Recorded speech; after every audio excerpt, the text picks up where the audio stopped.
আলাইকুম। প্রত্যেককে স্বাগত জানাচ্ছি আজকের এই ভিডিওতে। সমাজসেবা অধিদপ্তরের পরীক্ষা সংক্রান্ত একটা নোটিশ প্রকাশ করা হয়েছে। আজকের এই ভিডিওতে আমরা সে সম্পর্কে কথা বলব। তো এখানে নোটিশটিতে বলা আছে যে সমাজসেবা অধিদপ্তরের আওতাধীন ১৩তম থেকে ২০তম গ্রেডভুক্ত পর্যন্ত সর্বমোট ১৪৮৫টি শূন্য পদে জনবল নিয়োগের নিমিত্তে জেলাভিত্তিক ও বিভাগভিত্তিক সক্ষমতার তথ্য প্রেরণ।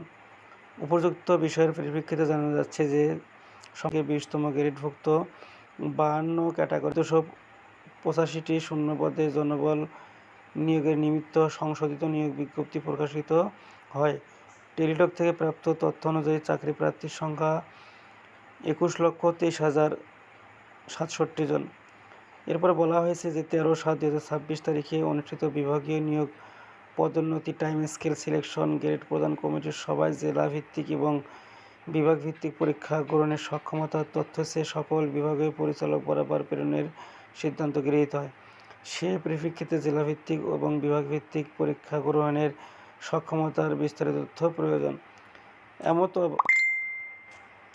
এমতো অবস্থায় সমাজসেবা অধিদপ্তরের ১৩তম থেকে ২০তম গ্রেডভুক্ত ৫২ ক্যাটাগরির সর্বমোট ১৪৮৫টি শূন্য পদের জনবল নিয়োগের নিমিত্তে সর্বমোট ২১,২৩,৭৬ জন আবেদনকারীর পরীক্ষা গ্রহণের নিমিত্তে জেলাভিত্তিক এবং বিভাগভিত্তিক সক্ষমতার কেন্দ্র ও আসন সংখ্যা তথ্য জরুরি ভিত্তিতে প্রেরণের জন্য নির্দেশক্রমে অনুরোধ করা হলো। বিষয়টি অতীব জরুরি। তো আপনারা দেখলেন যে এখানে নোটিশ দেওয়া হয়েছে মোহাম্মদ সাইফুল ইসলাম, উপসচিব, পরিচালক, প্রশাসন ও অর্থ, সমাজসেবা অধিদপ্তর, ঢাকা।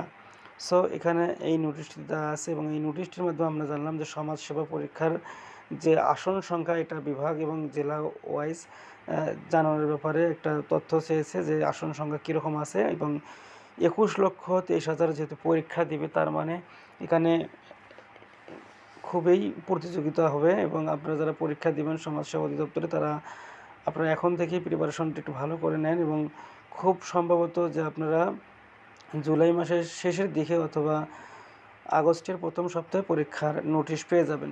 আমি আবারও বলছি, জুলাই মাসের শেষের দিকে এবং আগস্টের প্রথম সপ্তাহে আপনারা পরীক্ষার নোটিশ পেয়ে যাবেন।